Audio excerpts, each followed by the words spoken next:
Hello everyone, দীর্ঘ 9 মাস পর আবারও হাজির হলাম ফ্লিক্স বাই ফারদিনের স্ক্রিনে। আমি ফারদিন। আশা করি আপনারা সকলেই অনেক ভালো আছেন, আমি অনেক ভালো আছি। ইতিমধ্যে আপনারা অনেকেই আমার সাথে কন্ট্যাক্ট করার চেষ্টা করেছেন এবং কন্ট্যাক্ট করেছেন যে ভাইয়া কেন রেগুলার হচ্ছেন না, কেন ভিডিও দিচ্ছেন না। সো বিভিন্ন কারণবশত পার্সোনাল বিভিন্ন বিজনেস বা বিভিন্ন সমস্যার কারণে হচ্ছে আমি রেগুলার হতে পারছিলাম না। আই থিঙ্ক এখন মনে হচ্ছে যে না, একটু রেগুলার হওয়া দরকার, আপনাদের মাঝে কথাবার্তা বলা দরকার। সো আজকে আমরা একটা এন্ট্রি লেভেলের ফোনের রিভিউ নিয়ে হাজির হয়েছি, যেটা হচ্ছে ইনফিনিক্সের একটি ডিভাইস, ইনফিনিক্স স্মার্ট 9। এটা নিয়ে কথাবার্তা বলবো। তবে এটা কিন্তু মার্কেটে অনেক আগেই চলে আসছে এবং রিভিউ আপনারা অলরেডি দেখে ফেলেছেন। তবে এই সময় এসে কেন এই ইনফিনিক্স স্মার্ট এটা নিয়ে কথা বলছি, সেটার একটা রিজন হচ্ছে গত মাসের 25 তারিখে অর্থাৎ ফেব্রুয়ারি মাসের 25 তারিখে আমার সেকেন্ড ডিভাইস যেটা অ্যান্ড্রয়েড, সেটা হচ্ছে আগারগাঁও মেট্রো রেল স্টেশন থেকে আমার পকেট থেকে মিসিং হয়ে যায়, যেটার প্রেক্ষিতে আমাকে ইমার্জেন্সি একটা ফোন কিনতে হয়। যেহেতু আমার বিভিন্ন কাজের জন্য অ্যান্ড্রয়েড ফোনটি আমি ইউজ করতাম, সেহেতু আমাকে ইমার্জেন্সি উইথ একটি স্মার্টফোন কিনতে হয়, যে এই স্মার্টফোনটি কিনি। সো এখন এই ইনফিনিক্স স্মার্ট 9 এটা নিয়ে কথাবার্তা বলার একমাত্র রিজন হচ্ছে স্মার্টফোনটি আমি কিনেছি এবং আমি কেনার পর যে রিভিউটি এবং আমি যেটা পেয়েছি এটা রিভিউ, সেটাই এক্সপ্লেইন করব আপনাদের সাথে। তবে তার আগে বলে নেই, যারা এখন পর্যন্ত আমার ইউটিউব চ্যানেল অর্থাৎ এই ফ্লিক্স বাই ফারদিন ইউটিউব চ্যানেলটি সাবস্ক্রাইব করেনি, প্লিজ একটু সাবস্ক্রাইব করে আমার জার্নির সাথে থাকতে পারেন।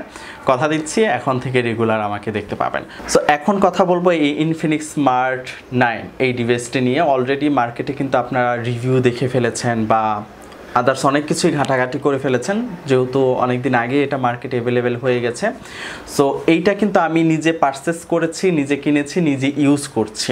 সেই জায়গা থেকে আজকে ওভারভিউ একটা রিভিউ দিব, যদিও ইন ডিপলি রিভিউ আমি এটা দিচ্ছি না, কারণ অনেক রিভিউ আপনারা অলরেডি দেখে ফেলেছেন। এটার মধ্যে কি কি ফিচার আছে, কি কি করতে পারবেন, এই স্মার্টফোনটা কাদের জন্য। এটা র্যান্ডমলি আমি পারচেস করি, শোরুমে যাই, যাওয়ার পর আমার কাছে ওভারভিউটা অনেক মানে এটার লুকিংটা আমার কাছে অনেক ভালো লাগে, যার জন্য আমি কিনে ফেলি। এবং কেনার পর মনে হচ্ছে না, এই ডিভাইসটি একদমই আমার জন্য না। যেহেতু আমার মনে হচ্ছে এই ডিভাইসটি একদমই আমার কেনা উচিত হয়নি।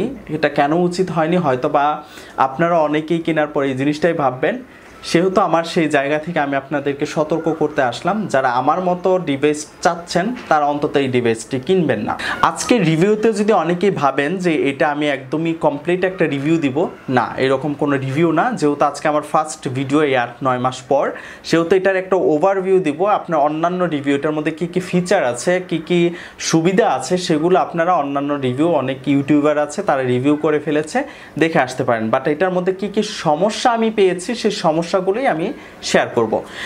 যেহেতু প্রথমে আমি বলেছি এটার ওভারভিউ অর্থাৎ এটার লুকিংটা আমার কাছে খুবই ভালো লেগেছে। যদি মার্কিং করতে বলেন তাহলে আমি 10-এর মধ্যে 6-7 এরকম দিব ওভারভিউ, বা এটার লুকিংটা আমার কাছে খুবই ভালো লেগেছে। তবে এটার যে মার্কেট ভ্যালু আমি কম্পেয়ার করেছি, এই মার্কেট ভ্যালু অনুযায়ী অন্যান্য ডিভাইস কি দিচ্ছে এবং এটা কি দিচ্ছে এবং রেজাল্টটা কি হচ্ছে সেটা কম্পেয়ার করেছি। আমি যেটা নিয়েছি এটার ভেরিয়েন্ট হচ্ছে 4/128GB। এটা মার্কেটে আমার কাছ থেকে নিয়েছে হচ্ছে 11,999 টাকা, অর্থাৎ 12,000 টাকা। সো আমি এর আগেও 12,000 টাকার ফোন দেখেছি অন্যান্য ব্র্যান্ডের, আমার কাছে মনে হয়েছে এটা একটু পিছিয়ে আছে। কি কি পিছিয়ে আছে প্রথমে আমি বলি। প্রথমে এটাতে ইনফিনিক্স বলছে যে 120 হার্টজ রিফ্রেশের প্যানেল দিয়েছে, যেটা স্মুথলি কাজ করবে এবং 48 মাসের এই স্মুথলি বা এই রিফ্রেশের একটা ওয়ারেন্টি এবং গ্যারান্টি যেটাই বলেন এটা দিচ্ছে ওরা। বাট লিটারালি আমি এটার থেকে 120 হার্টজ না 50 হার্টসেরও কোনো কাজ পাই নাই। সত্যি কথা বলতে আমার কাছে মনে হচ্ছিল এটা হ্যাং করতেছে। যখন আমি এটা ইউজ করতেছি আমার কাছে মনে হচ্ছে এটা আটকে যাচ্ছে, কোথাও একটা আটকে যাচ্ছে, এরকম মনে হচ্ছে।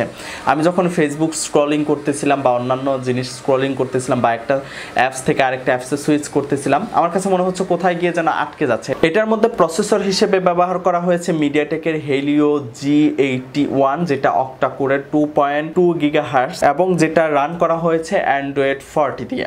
আর ডিসপ্লের কথা তো আগেই বললাম যে IPS LCD ডিসপ্লে, যেটা ওরা ক্লেম করছে 120 হার্টজ রিফ্রেশের প্যানেল, বাট আমার কাছে মনে হয় না এরকম কোনো কিছু এটার কাছ থেকে অন্তত পেয়েছি আমি। ক্যামেরা নিয়ে যদি কথা বলি, এটা ব্যাক ক্যামেরা হিসেবে 13 মেগাপিক্সেলের ক্যামেরা ব্যবহার করা হয়েছে। টুইন ক্যামেরা হিসেবে 1.9 mm এর আলট্রা ওয়াইডের একটা ক্যামেরা দেওয়া হয়েছে, ফ্ল্যাশ লাইট আছে পিছনে, এবং এটার সামনে হচ্ছে 8 মেগাপিক্সেলের সেলফি ক্যামেরা ব্যবহার করা হয়েছে, যেটা দিয়ে আপনারা পিছনে ক্যামেরা দিয়ে আপনারা হচ্ছে ফুল HD 13 FPS ভিডিও রেকর্ড করতে পারবেন। তবে এটা যারা ডেইলি লাইফে ইউজ করার জন্য নিচ্ছেন, এটা আই থিঙ্ক কল ধরা এবং কল রিসিভ করা পর্যন্ত আমার মনে হয় পারফেক্ট একটা হতে পারে এই ফোনটা। বাট যারা একটু হেভি ইউজ করতে চাচ্ছেন, মানে সোশ্যাল মিডিয়াতে স্মুথলি রেজাল্ট চাচ্ছেন, তাদের জন্য এই ডিভাইসটি আমার মতে রিকমেন্ডেবল না, কারণ আপনার এই ডিভাইসটি কিনবেন না। আমি বুঝতে পারছি এটা আমার জন্য না।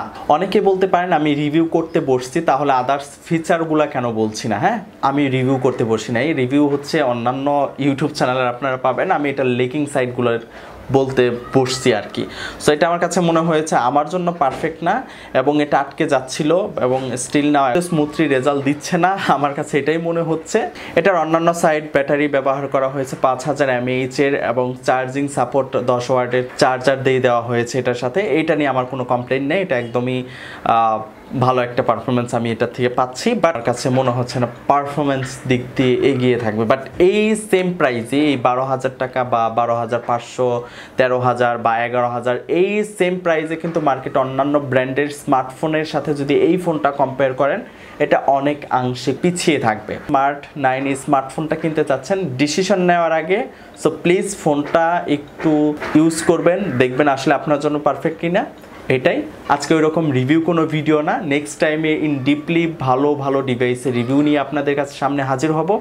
আজকে উদ্বোধন হলো ভিডিও, সো নেক্সট টাইমে দেখা হবে আপনার সাথে নতুন কোনো রিভিউ ভিডিও নিয়ে। সো সেই পর্যন্ত আমার চ্যানেলের সাথেই থাকতে হবে। আসসালামু আলাইকুম।